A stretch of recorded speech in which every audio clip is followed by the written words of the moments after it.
let's choose a word. Someone said fun, and that's a good one. Let's take a little softer one. Ease. Just focus. Just hold the idea of ease in ease. Ease. And when you think about ease, fill it in with other words that remind you of ease, like relax and easy and soft and gentle and what else? Trust, letting go, comfortable. Now you're focusing. You're focusing. And it seems to most people like, oh yeah, blah, blah, blah, blah, blah, blah, blah. But this is the work. Because you were born, you have seen, you have explored, you have experienced the contrast, you've given birth, you've put it in the vortex, it's in the vortex. Now it's time to prepare the environment that allows what's in the vortex to flow into your experience. And so start with that feeling of ease. Now, as the momentum begins coming and you stay in the flow, now your focus, now you will be inspired. This is what we really want to say to you. If you can find that place of chilling that allows the stuff to start moving from the vortex into your grid, as it moves, the specific focus will be part of the process. In other words, you will be inspired to the specifics that allow the momentum to continue. These are natural law. It's like when you jump out of an airplane, you don't have to worry about keeping your speed up.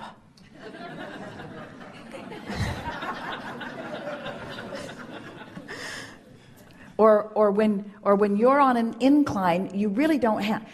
Really, that's usually when you stop pedaling, usually, or you let up on the gas a bit. If you get a sense of what we're talking about. Yes. So, if you trust, that's a good word. If you trust that what you put in the vortex is there, and it is, and now you are using your focus to focus yourself into enough ease that will allow the momentum to begin. The momentum will carry the rest.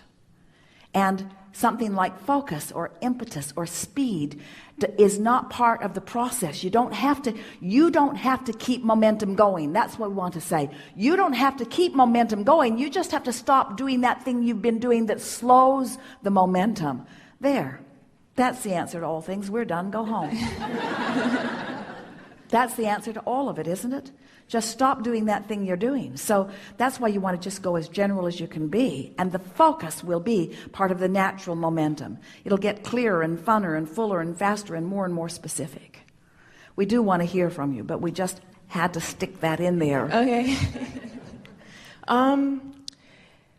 I'm really excited about all the choices that I've been making in my life, and I'm looking forward to my future. I feel like I have something amazing to accomplish, to do, to experience. Yeah, and the specifics of it will show itself to you. And if you can resist the temptation to become impatient in the not being able to spell it out, and hold yourself in that general expectant place of trusting that it's coming, then everything will unfold in such a beautiful way. Is there a way I can just kind of like slow it down for myself? Because I see these things before me. That's what we were demonstrating here. In other words, first you have to know why you might want to slow it down. And you only want to slow your focus down if your focus is causing you to be so specific that you're beginning to feel a little bit of discomfort. In other words, it's keeping your ear to the ground on how you feel. And in the moment that you feel a little dis-ease, go general with your statements. That's when you want to back up. I'm on track, everything's all right, don't have to worry about this, the momentum will be natural, I don't have to create the momentum, it's not my job to fill my grid in. I've done the work. I came and I explored and I put stuff in my vortex, and the cooperative components have been gathered, and now my singular work, it's what the art of allowing is, my singular work is to prepare my vibrational grid. And the way I prepare it is by chilling out. And you see, what happens is the more you relax and the more you meditate and the more you look for positive aspects and the more you allow yourself alignment with who you are, the more you'll click into that core grid. And when you click into that core grid, the energy that moves up through it is so powerful that, like our friend said, you become a magnet for things that you weren't a magnet for before. You clicked in, you really didn't know how it was that you clicked in, and suddenly things start coming to you that were not coming to you before because you found a new vibrational stance, because you clicked in with that core grid. That's really what we're wanting to guide you all toward, to understanding that everything that you are is radiating up through you if you will allow it, but you have to stop doing things that don't match it. So here, this may be a good picture. So your grid from your source is general in nature. It's love, it's sureness, it's certainty, it's well-being. In other words, it's strong, powerful. So here it is, and see it as sort of like a shaft of light coming up from your feet. That might be a good way to picture it. This energy stream, this core grid. And let's say that you're unhappy about something, so your grid isn't clicking in. In fact, it's bouncing off. Or you're uneasy about something, or you're remembering a past experience that wasn't pleasant, or you're worried about not being prepared for something. So you're not allowing it. But then you sleep. And when you sleep, you stop offering a vibration. And when you stop offering a vibration, your grid comes into alignment. And when you awaken, there you are back in your power till you remember what happened. And then you sleep again and you come back into alignment with your core vibration. And then you wake up and you remember, got to go to work. Toys are all over the living room. And then you learn how to meditate. You quiet your mind. You stop thought. And as you stop thought, you stop resistance. And as you stop resistance, you come into alignment with who you are.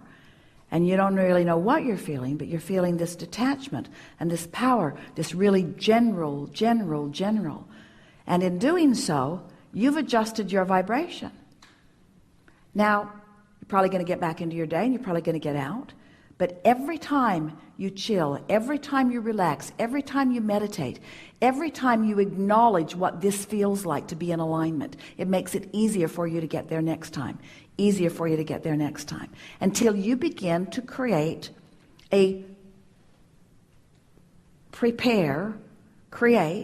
establish a pattern of vibration that is non-resistant. And as you establish this pattern of vibration that is non-resistant, now all of the things that you've been asking for in perfect timing flow just like water flows downhill right into your experience. And as they flow in, you begin to catch the momentum of those. Really, what we want to say to you, we think it is one of the most profound conversations that we've ever had. What we want to say to you is the only thing you ever need or want to focus on is focusing yourself out of and into alignment. And use the simplest of tools. Pet your cat, put your feet in the jacuzzi, lie on the beach, lie in the sun, go get a massage, listen to music that makes you feel good. Do anything that you can do to relax yourself out of resistance. And as you practice that place of non-resistance, your grid will fill in with all of the components of all of the things, that all of the goal setting, all of the reaching, all of the things that you have been previously believing were your work to do. Did you hear what we just said? Yeah. Your only point of focus is preparing your grid. We told you this story of creation in a lot of different ways. And we said to you that you were source energy before you came into this physical body, and that larger part of you still is. And here you are in this magnificent body, exploring the variety for the purpose of stimulating you and us, you and source, to a new idea of what could be an improvement beyond what is out here on this leading edge. And so you have relationships and associations and experiences that cause you to ask for things that you have not experienced, and in many cases that no one has experienced. In other words, you're asking, you're taking thought beyond that which it has been before. And that thought is is preceding you in vibrational form, and the source within you is recognizing that as the new thought and is holding true to the vibrational nature of that new thought, knowing that it won't just be a thought unrealized, that it will be a vibration that is realized in full manifestational form in time. But right now it is a vibration that exists, that source is reveling in. And then as you, since you've already done the work, you came, you sifted, you sorted, you knew what you didn't want, you knew what you did want. Now, rather than turning to the specifics of what you're asking for, you stand in reverence to the perfection of who you are, in appreciation to the earth that you live on and the people who surround you. You look for reasons to love, and you find reasons to praise and appreciate. And you be as specific as you are able to be, but the bottom line is you want to feel good, and you want to feel good so much that you withdraw your attention immediately from anything that doesn't feel good. And as you find what does feel good, then that beam of light comes up from the core of that which you are, shines through you, and gives you a leverage of attraction beyond that which most anybody that you know around you is experiencing. Your point of attraction becomes so significant that only those good things that you have established and identified and put into your vortex then begin making their way into your experience with such precision, with such timing, with such humor, with such fun, with such abundance, that those who are watching you want to know what your secret, what your miracle is, what's happened to you. How is it that you stand as someone who is not apparently trying very hard, who is happy and looking for fun and experiencing so much good momentum? How would you explain it to them? You have to tell them what happened. You have to tell them, oh, I explored and I identified, and there was plenty that I wanted that I didn't have. But I found that when I focused upon the absence of what I wanted, I felt so bad I just had to stop doing it. So instead, I just chilled out. I just trusted. I trusted in my goodness. I trusted in my wholeness, and I looked for evidence of that. And the more evidence of well-being I found that I focused upon, the more well-being came to me, until I have this avalanche of well-being that is mine.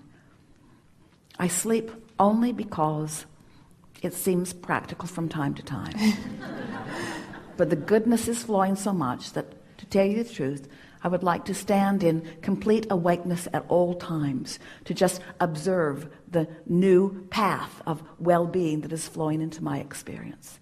And they might say, well, how did you get there? You say, wasn't easy at first. At first, I worried about things like everybody else.